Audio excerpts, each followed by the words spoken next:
The coronavirus is the biggest threat this country has faced for decades, and this country is not alone. Let's do our due diligence, take the precautions we need to take care of ourselves.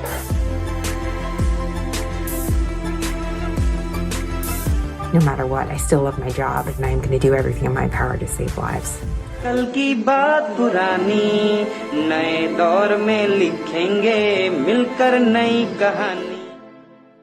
So I encountered a patient who has been with me for the last 6 years, was unusually came with a sugar of 250 and 350 in late March. And I found that this was a little too high to be concerned about. And within a day, the patient called me back and said, "Doc, my sugar is 500 today, and I have just not eaten anything inappropriately. There is something else happening. I feel very tired, very fatigued, and my taste has changed. I'm not able to smell well, but I'm able to taste bitter a little bit. And I feel little uncomfortable, and I think I have a fever of 101. That actually alerted me. I said, "Oh, are we dealing with COVID?" This is Dr. Shashank Joshi. He's one renowned Indian doctor and one of the frontline doctors who is risking his life daily, going out and curing people of COVID. He was also felicitated by the Indian government with Padma Shri in 2014. And today he's here with us to give us an actual picture of COVID in our country. That time, the testing was not freely available. It was very difficult to get a test done. So we had to send that patient actually to Kasturba Hospital and get a nasal swab and a throat swab done. And lo and behold, the patient tested positive. And this patient, that time we didn't have too many drugs available. And we were able to give this patient medication, manage his sugar well, was hospitalized for 10 days and came home fine. And the sugars are normal, patient is doing well and is a COVID survivor and has gone ahead and got his antibodies tested. He's scared to give plasma even now. I'm trying to motivate him for plasma, but has survived. And that was my first encounter, and I realized that COVID is going to enter all our lives. We were seeing these imports coming from Dubai and abroad, who are the people who are getting positive with COVID and coronavirus. Again, novel, new, uncertainties, the core, predictably unpredictable. So suddenly we started seeing a little mini swarm of cases gradually creeping in. And I thought it's time that we need to handle this pandemic, destigmatize it, because there is more virus in the mind than actually in the body, and try to see how we can help more and more people to live with corona, live with COVID, be sensible, and ensure that we do the right thing. The only way to handle COVID is test, and test. Whatever you test, then if somebody tests positive, then do the primary and secondary tracing of all the contacts. So the contacts can be high risk, moderate risk, low risk. So try to do contact tracing. And if the contacts also trace positive, then they isolate. So it was test, trace and isolate, or test, trace and quarantine from a public health standpoint. But when it came to humko COVID ho gaya hai, so it is that patient, it is treat and care. And that treat and care is scary. So the first thing I tell every person who tests positive is don't panic. Okay, you could be, most people don't even know they are asymptomatic or pre-symptomatic. But COVID has to have a very pragmatic, systematic and a clear-cut approach. So the simplest COVID is the nose COVID. COVID is in the nose and it will have nasal symptoms and it will have some rhinitis, it might have some sneezing, and usually as self-limiting, most COVID will go away, lack of smell, lack of taste. Then you have throat COVID, a little more severe COVID. You might have sore throat, you might have change of voice, you might have fever, shortness of breath, and so on and so forth. But again, usually very well treated. Whether you treat it with medicine, without medicine, again it is going to recover. Then you have the lung COVID. Lung COVID is the one which we can't ignore. We have to be serious. We have to know what has to be done. If somebody is out of breath, somebody is having dry cough, wet cough, and somebody is having high-grade fever, well, and probably the lungs are involved on a CT scan or a X-ray test, it's lung COVID. But then we start doing the COVID thermometer. The COVID thermometer is the pulse oximeter, and we do the pulse oximetry. And in the oxygen saturation, we do a 6-minute walk test. And after the 6-minute walk test, if the saturation doesn't drop more than 3% or is not less than 92%, you're good. And that is called COVID lung with normal oxygen. Then you have a COVID, which is COVID lung, but oxygen is required. That patient needs to move to facility, like a corona care facility or hospital. That is the only COVID. Otherwise, everything else we can manage at home.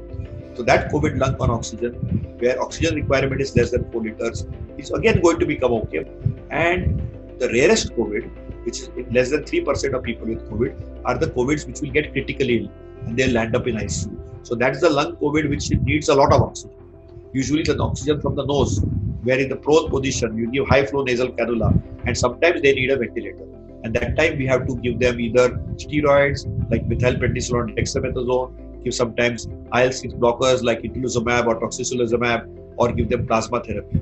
And very few patients who are not so fortunate might need to do a mechanical ventilator where we put a machine lung for them.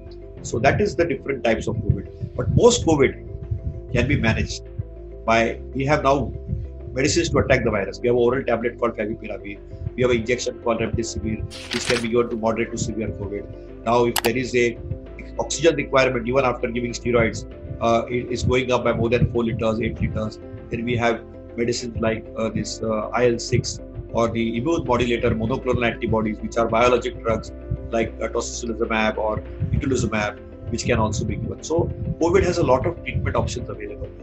But what is most crucial is the timing. So prompt treatment, early diagnosis, prompt treatment, and treat and care is the order of the day. Early COVID, mild COVID, no comorbidities, no vulnerable populations can be managed at home.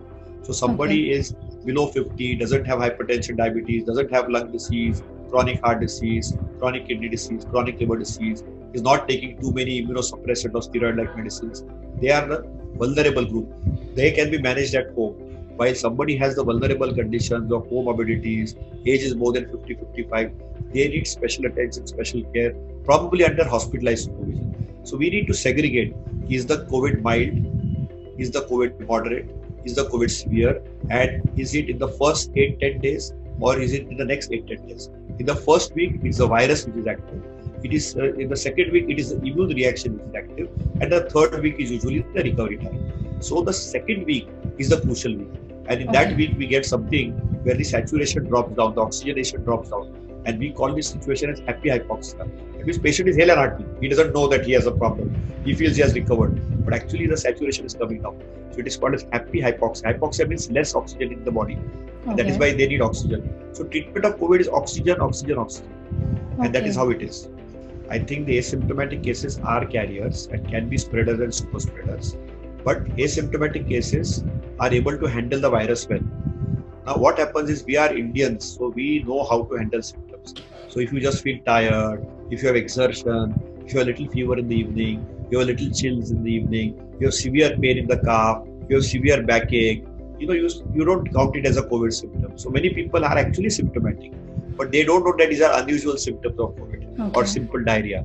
So a lot of our asymptomatics actually have symptoms which are subtle or mild, which we don't attribute it to the COVID symptom.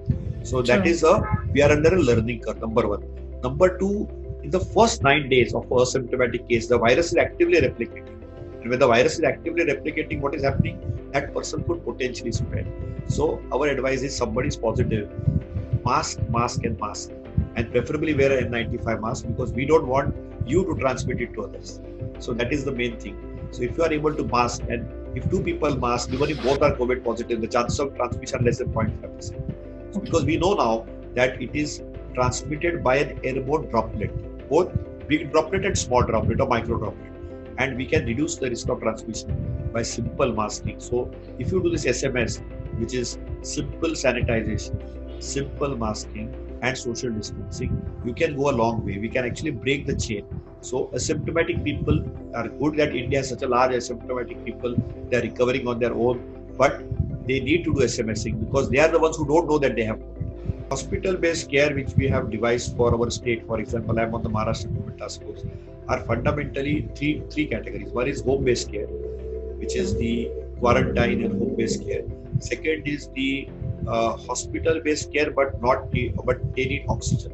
which are corona care facilities, which are there, which are like the field hospitals, which were created in Mumbai city, they have created in Delhi. These are the field hospitals. They come there, they get oxygen, they get basic care and supportive care. See, COVID care is all about supportive care. And very rarely, I don't do intensive care, but our intensive care or critical care experts are inside the ICU, treating patients inside the ICU with this high flow nasal ventilator or non-invasive ventilator or ventilator care.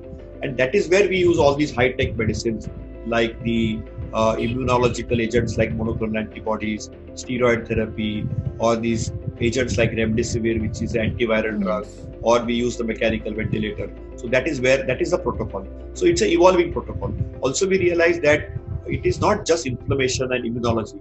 There's a lot of clotting, and we need to use these anti-clotting agents like heparin or the antiplatelet agents like novel anticoagulants, because we don't want to lose our patients because of clotting episodes. And we have every day one new therapy comes in this COVID, because it's a new virus. So, like the buzzword last week might have been colchicine. This week the buzzword could be a fenofibrate. So every day we are learning new about this disease, and we are getting more and more randomized controlled trials about this disease. So it's a learning curve, but what we are doing is what is the best available collated evidence. So it's an evolving therapy. As I said, this virus is predictably unpredictable. So, when you know that you are just becoming okay, you may suddenly deteriorate. So I think care and caution and vigilance is the order of the day when you are in COVID care. And most people will do well. So that 21 day to 28 day window is important. But the non-infectivity happens after 9 to 10 days. But we need to be vigilant. People need to take a rest for a month. Usually people can resume after 17 days after testing first positive. And usually at discharge, we don't need to do a COVID test. Even if the test is not done, it is okay, because if you are more than 10 days in the disease, the virus is likely to be non-replicating. So let me make two confessions. I think most people are recovering on their own, with their own immune system. Okay, so let me be very transparent here. I don't want to make a claim that because these new medicines have come, people have recovered more. No, that's not correct. I think it's supportive care, oxygen, and their people's own body's immunity which is making them recover more. That is number one. Number two, you're very right.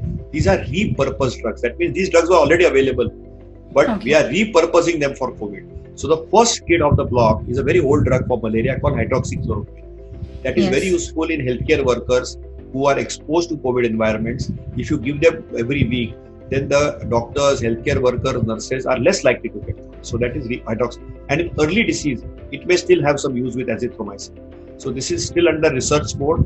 It's a repurposed drug. At least in India, we still have in the younger population using this hydroxychloroquine, azithromycin with some zinc, and it has been done quite well. But we need more database to show on that. The alternative to that also in the research mode is these are also repurposed drugs called ivermectin and doxycycline. They are also undergoing research trials. So these are the then we have a specific antiviral. This is a Japanese flu drug from 2015, which is called as favipiravir. Again, a tongue twister, available in Japan, in China, in Russia, now in India. This drug actually clears the virus fast. So if you use it the first 5 to 7 days, by a week, the viral shedding will occur. So, but it has a very lot of pill burden. So you have to take 9 tablets in the morning, 9 tablets at night on day 1, and then 4 tablets in the morning and night for 13 days. So that is the favipiravir. Usually very good for mild cases. So that is the oral tablet. These are the oral tablets. Then if you get moderate COVID or severe COVID, which will need hospitalization, which will need oxygen.